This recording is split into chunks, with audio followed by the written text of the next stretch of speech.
Hello, I'm Carly McAvoy, and today I'm talking about a topic that's in Math 101. That is accuracy, precision, and greatest possible error. There's going to be 3 or 4 videos. This is part 1 of those videos.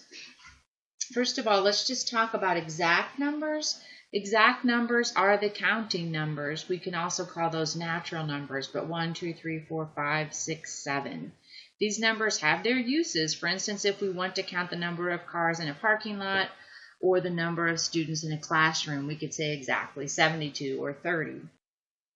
But we tend to overuse or abuse exact numbers because most of the math we learn early on is based on exact numbers.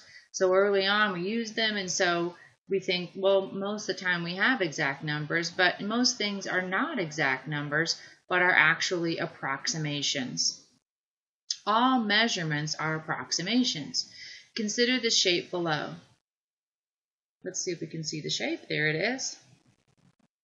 If we were to measure the distance across this cylinder, the diameter, and the diameter is the distance across, so from here to here.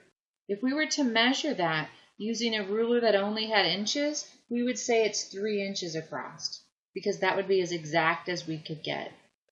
If we had a ruler that had markings for ½ inches, then we could say it's actually 3½ inches.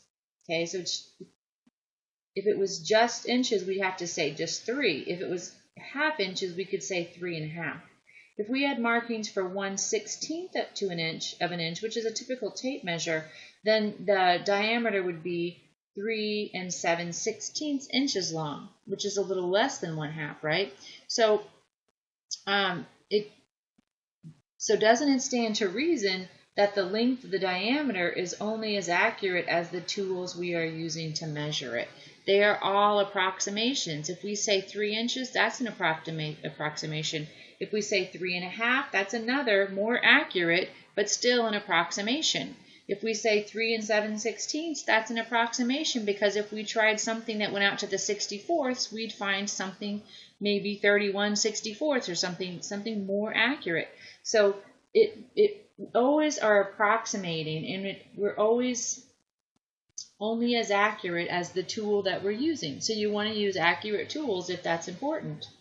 A tachometer is used to measure the number of revolutions per minute, called RPMs, by a particular object. We see those in cars. Each number on the dial actually represents 1,000 RPM.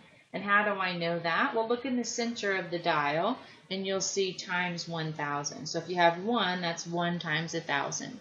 If you have 2, that's 2 times 1,000, and so forth. So if it would be at 3, then that would be 3,000 RPM. Right now, the needle is slightly below the 1. So what would that reading be? Well, if it was at the 1, it'd be 1,000. So I know it's less than 1,000. If it was right here, halfway between 0 and 1, that would be 500. But actually, it's not at this, it's here. And so this is actually this 750, because from 0 we go 250, 500, 750, and then 1,000. So it goes by 250, those marks. Each of those marks, the larger marks, represent a gain of 250 RPM. Since this needle is just above the 3rd larger mark, we might think that maybe it's 780 RPM. Or maybe you would look at that and guess, oh, it's probably 800 RPM. Either way, that could only be our guess, because the dial is not meant to be that exact.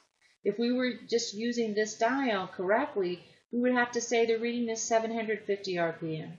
Because we can't say it's 780 because there's nothing that goes to that precise of an approximation. We could guess that it's that, but we really don't know.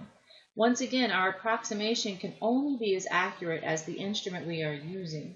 And then take a look at this right here, the 22.6 miles per gallon. I'll raise it up a little bit. This is the MPG, miles per gallon. How many miles does your vehicle get per gallon?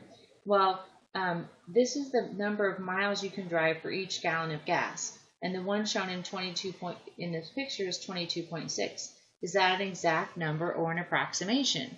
Well, by now, hopefully what you've gotten from this short lecture is that all measurements are approximations. No matter what you're using, you're always approximating. So this is approximate. Maybe it's 22.57 and you round it up to 22.6. We don't really know. It's about 22.6. And for most of us, as we go through our daily lives, approximations work just fine. We don't need to know that it was really 22.61257 or something like that. But that we don't care. Rounding to the 10th is okay. But as long as you know that, if you're working with these dials and you're having to measure things, you should know that you are approximating. Okay, have a great day. I'll talk to you next time.